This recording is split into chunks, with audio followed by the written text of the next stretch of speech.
Hello. Okay. ఒక Telugu tech channel ఉంది. Knowledge ఉంది. క్వాలిటీ కూడా ఉంది. కానీ వైరల్ మాత్రం అవ్వట్లేదు. ఇది టాలెంట్ ప్రాబ్లమా అంటే కాదు. ఇది ఒక స్ట్రాటజీ ప్రాబ్లమ్ అనమాట. మీరు ఆల్రెడీ థంబ్‌నెయిల్ మీద చూసినట్టే ఈరోజు మనం వికాస్ తెలుగు టెక్ అనే ఛానెల్‌ని ఒక బయట రివ్యూవర్ లాగా ఫర్ ఎగ్జాంపుల్ నా దగ్గరికి ఎవరైనా ఛానెల్ రివ్యూ చేయమని అడిగితే నేను ఎలా అయితే రివ్యూ చేస్తానో అదే విధంగా ఈ ఛానెల్ కూడా పూర్తిగా బ్రేక్ డౌన్ చేయడానికి అయితే ట్రై చేస్తాను. మిస్టేక్స్ ఏంటి? ఎందుకు గ్రోత్ స్టక్ అయింది? అన్నీ క్లియర్‌గా చూద్దాము. ముందుగా ఓవర్ వ్యూ ఈ ఛానల్ గురించి.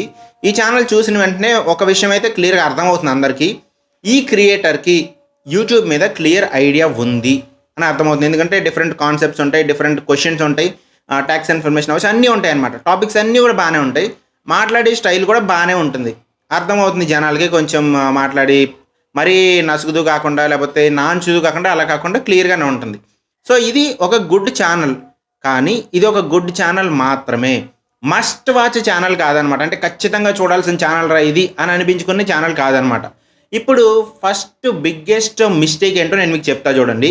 ఇది నాకు నా ఫ్రెండ్స్ క్రియేటర్స్ ఎవరైతే ఉన్నారో మాధురి గారు అవ్వచ్చు లేకపోతే మిగతా క్రియేటర్స్ ఎవరైతే ఉన్నారో అందరూ కూడా ఇది కోట్ చేశారనమాట చాలా సిచ్యువేషన్స్‌లో.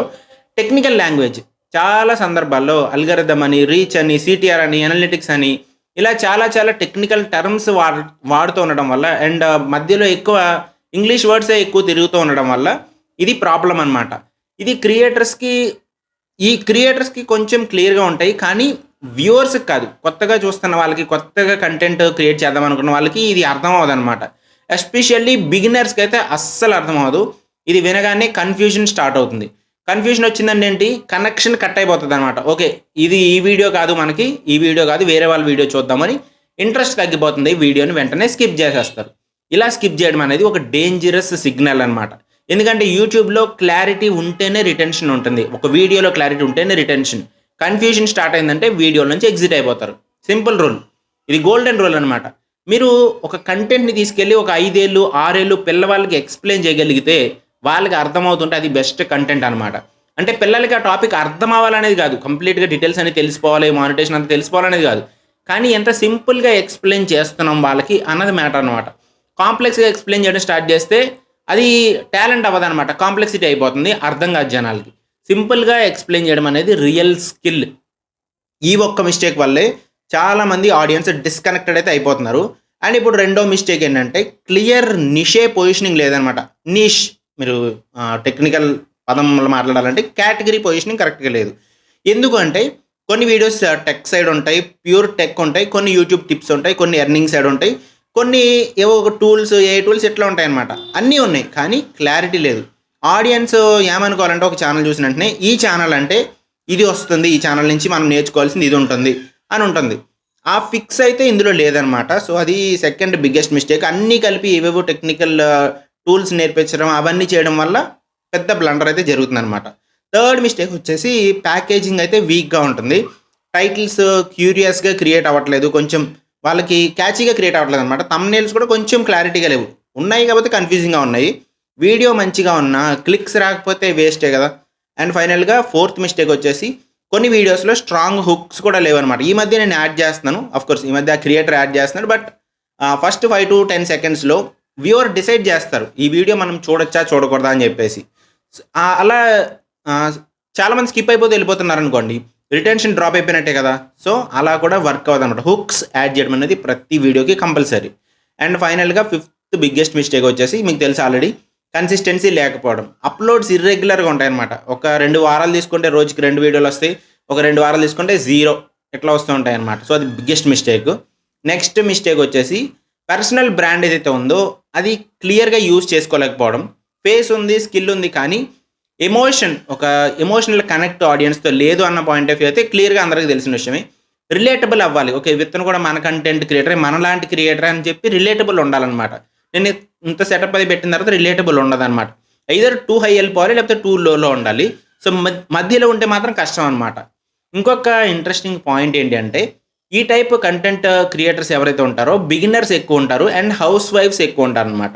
ఇందులో ఇక్కడ ఒక చిన్న సైకాలజీ ఫ్యాక్టర్ ఉంది. జనాలు ఎవరైనా సరే కంఫర్టబుల్‌గా ఫీల్ అయిన వాళ్ళ దగ్గరికి వెళ్తారనమాట. ఫర్ ఎగ్జాంపుల్ వుమెన్ ఆడియన్స్ ఉన్నారనుకోండి. వాళ్ళకి వుమెన్ క్రియేటర్స్ దగ్గర అడగడం ఈజీ. క్వెషన్స్ అడగడం అవ్వచ్చు. లేకపోతే వాళ్ళకి ఏదైనా ప్రాబ్లమ్ వస్తే ఎక్స్‌ప్లెయిన్ చేసి నాకు ఇలా కావాలి, ఇలా మానిటైజేషన్ కావాలని అడగడం అనేది ఒక కంఫర్ట్ అనేది వాళ్ళ దగ్గర ఉంటదనమాట. సో, లేడీ క్రియేటర్స్‌కి ట్రస్ట్ అనేది ఫాస్ట్‌గా బిల్డ్ అవుతుంది. లేడీ టెక్ క్రియేటర్స్‌కి. ఆఫ్‌కోర్స్ నేను కంపేర్ చేసుకోవట్లేదు. హానెస్ట్‌గా అన్ని విషయాలు చెప్పాలి కాబట్టి చెప్తున్నాను. ఇది మేల్ క్రియేటర్స్‌కి డిసడ్వాంటేజ్ అని చెప్పట్లేదు. ఇది ఒక ట్రస్ట్ పొజిషనింగ్ ఫ్యాక్టర్ మాత్రమే. వాళ్ళ ట్రస్ట్‌ని మనం గెయిన్ చేసుకోలేకపోవడం మాత్రమే. ఇది జెండర్ అని కాదు. ట్రస్ట్ ఫ్యాక్టర్ అనమాట. ఎప్పుడైనా అంతే కదా! ఇప్పుడు ఇద్దరున్నారనుకోండి రోడ్ సైడ్ ఏదన్నా ఒక క్వెషన్ అడగాలనుకోండి. మీరు వుమెన్ అయితే గనుక వెళ్లి వెంటనే వుమెన్‌ని అడగగలుగుతారు కానీ ఒక మ్యాన్‌ని అడగలేకపోవచ్చనమాట. సో, ఇక్కడ ఈ కంటెంట్ ఎందుకు ప్రాబ్లమ్ వస్తుందనేది సింపుల్‌గా చూడండి. కంటెంట్ పర్వాలేదు. బట్ క్లారిటీ మిస్ అవుతుంది అక్కడక్కడ. అంటే జనాలకి క్లియర్‌గా లేదనమాట. సో, పొజిషనింగ్ కూడా క్లియర్‌గా చేసుకోవాలి. సో, ఇప్పుడు నేను చేయాల్సిన ఫిక్సెస్ ఏంటి ఈ ఛానల్‌కి? అంటే ఆ క్రియేటర్ ఏం ఫిక్సెస్ చేసుకోవాలంటే సింపుల్ టెర్మినాలజీ వాడాలి. ఈజీగా అర్థమయ్యేలాగా రిలేటబుల్ ఎగ్జాంపుల్స్‌తో వాడాలి. క్లియర్ నిషే ఫిక్స్ అవ్వాలి. థంబ్‌నెయిల్స్ అవ్వచ్చు, టైటిల్స్ అవ్వచ్చు ఇవన్నీ కూడా ఇంప్రూవ్ చేసుకుంటూ ఉండాలి. అండ్ హుక్స్ కూడా స్ట్రాంగ్‌గా పెట్టాలి. కన్సిస్టెన్సీ మాత్రం మిస్ చేయకూడదు. కన్సిస్టెన్సీ మిస్ చేసిన తర్వాత వ్యూస్ డ్రాప్ అవ్వడం అయితే ఈ ఛానల్ క్లియర్‌గా కనిపిస్తుందనమాట. స్టోరీ టెల్లింగ్ యాడ్ చేయాలి. కొంచెం అర్థమయ్యేలాగా చిన్నపిల్లలకు కూడా అర్థమయ్యే రేంజ్‌లో కిందకి తీసుకురావాలనమాట.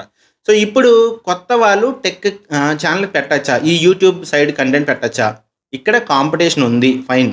కరెక్టే నేను చెప్పినట్టు. కానీ డిమాండ్ కూడా ఉందన్నమాట. చాలామంది ఇంకా వేరే వాళ్ళు ఎలా చెప్తున్నారు చూద్దాం అన్నట్టు ఉన్నారు. కానీ ఇది జనరిక్ కంటెంట్ కాదు కాబట్టి సింపుల్‌గా, రిలేటబుల్‌గా ఒక ట్రస్ట్ బిల్డ్ చేసుకునేలా చేస్తే గ్యారంటీగా సక్సెస్ అవుతారు మీరు కూడా కొత్తగా ఛానల్ పెట్టేవాళ్ళు.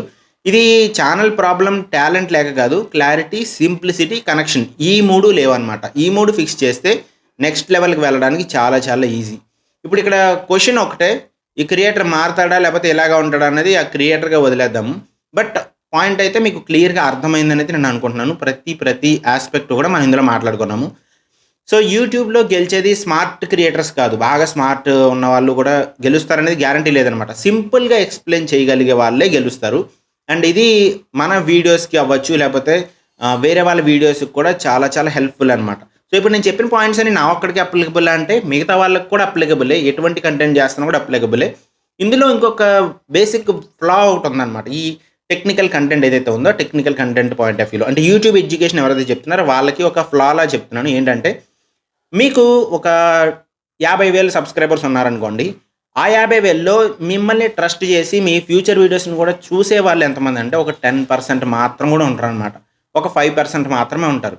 అంటే యావరేజ్‌గా మీకు 50,000 సబ్స్క్రైబర్స్ ఉంటే మీకు మీ వీడియోని చూడాలి అని అనుకునే వాళ్ళు ఫ్యూచర్‌లో కూడా చూద్దామని అనుకునే వాళ్ళు 2,500కి మించి ఎక్కువ ఉండరు.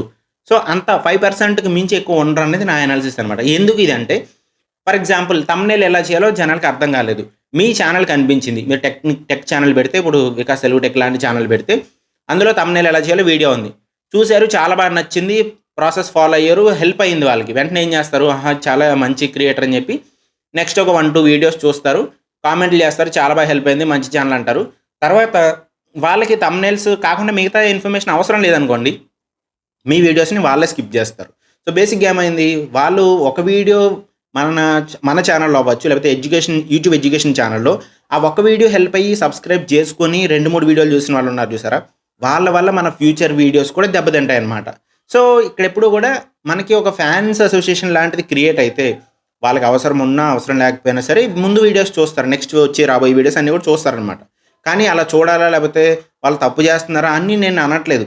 ఇది న్యాచురల్ ప్రాసెస్. వాళ్ళ ప్రాసెస్ అయిపోయిన తర్వాత వాళ్ళకి అర్థమైన తర్వాత వాళ్ళు టెక్ ఛానల్ సైడ్ చూడాల్సిన అవసరం కూడా ఉండదనమాట. నా ఒక్క వికాస్ తెలుగు టెక్ ఛానల్ అని అనట్లేదు. మిగతా ఎవరి ఛానల్స్ అయినా సరే వాళ్ళకి అవసరం ఉండదు. సో, అప్పుడేం చేస్తారు? సబ్స్క్రైబ్ చేసుకుని కూడా కొంతవరకు ఫాలో అవుతూ ఉండి కూడా తర్వాత ఫ్యూచర్‌లో ఫాలో అవ్వరు కాబట్టి సో, రిటెన్షన్ అనేది రిటర్నింగ్ వ్యూవర్స్ అనేవాళ్ళు చాలా చాలా తక్కువ ఉంటారు ఈ పర్టిక్యులర్ కేటగిరీకి.